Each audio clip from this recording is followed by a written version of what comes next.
was about 15 years ago. The executive director of the Interfaith organization called me.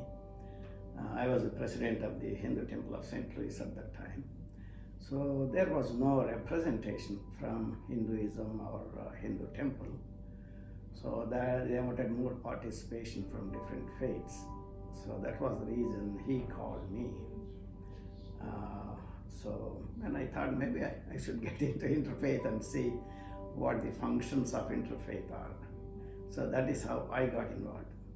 Well, I didn't really first hear about it. I have been here so long. I came to St. Louis in 1985, 86, and it's the same time Interfaith Partnership really was getting started, so I was with it from the beginning as it went in through its different stages. So I've been here through all of that development.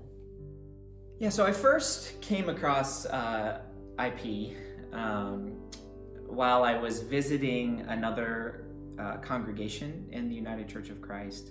And I was reading through their bulletin and noticed that at that service they were going to take up a special offering in support of Interfaith Partnership.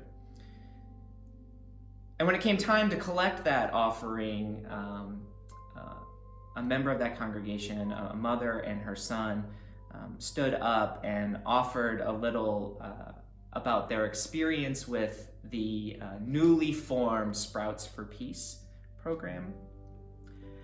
And I was so taken with the idea of creating space for not just adults, but for young people to come together to create authentic relationship in a way that really helps to grow our community towards one of peace and love and unity. Not to mention the fact that this woman who was speaking was very compelling. And in an interesting turn of events at the time, this was several years ago when I had newly moved to St. Louis, Kelly is her name, and she was not, I don't believe at that time, even in seminary.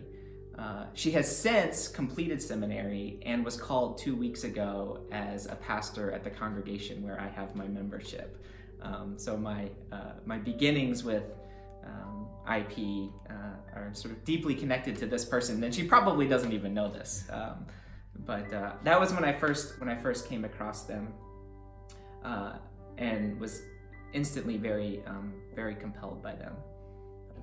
So I'm actually second generation Interfaith Partnership member, and I'll never forget the first service project that I did for them was actually a tree planting project out on Route 66 in Eureka. And this was when I was only 4 years old, and every time I drive by there I can still see the trees that are growing whenever I'm visiting family or friends. I don't know how many people can say that they've been with IP since they were 4, but I sure can.